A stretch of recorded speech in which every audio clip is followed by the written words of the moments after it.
10 years ago, on a chilly morning beneath an overpass, Sarah awoke to the muffled sounds of the city beginning its day above her.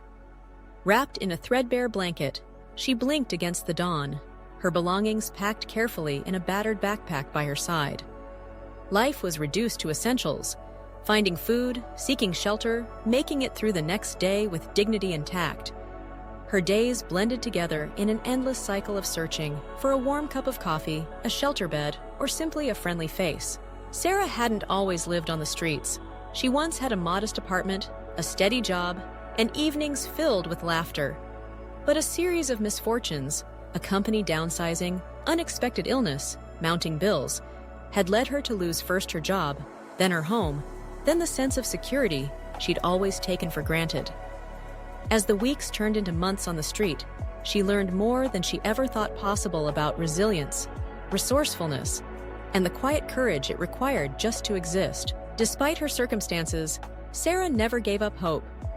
Every day, she looked for small opportunities, odd jobs, sweeping storefronts, helping with deliveries, even offering companionship to other struggling souls in her position.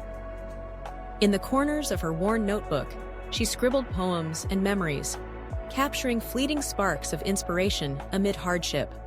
She sought solace in public libraries, where she could rest, read, and eventually send emails from public computers, trying every avenue she could imagine to change her circumstances. One fateful afternoon, while reading in a sunlit library nook, Sarah met Linda, a volunteer from a local outreach center.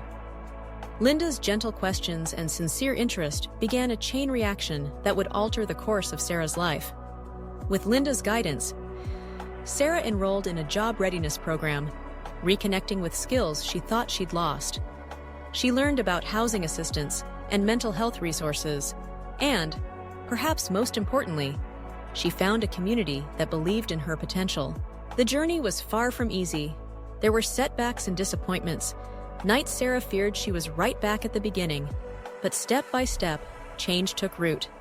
Months became years, and Sarah moved from emergency shelters into transitional housing.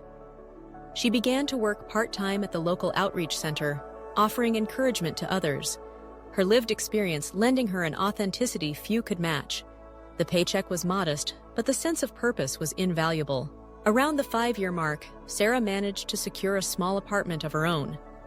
Though sparse at first, it represented immeasurable progress, a space that was entirely hers, a launching pad for the next phase of her transformation.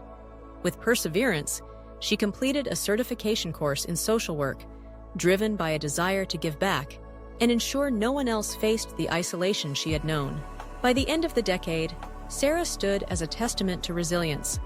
Now a full-time counselor at the outreach center where her own transformation began, she is a lifeline for individuals confronting the same hopelessness she once faced. Her days are filled with compassion, advocacy, and action, arranging job fairs, leading workshops, and, above all, listening. She shares her story freely, giving hope to others and shattering misconceptions of what it means to be homeless. Sarah's remarkable transformation reminds us that change is possible with community support, self-belief, and empathy. What began as a daily struggle for survival evolved into a journey towards stability, empowerment, and ultimately, fulfillment. Her story is not just about moving from homelessness to home. It is about reclaiming one's voice, dignity, and future against formidable odds. And through her example, Sarah proves that, given the right support and opportunity, anyone can rewrite their story.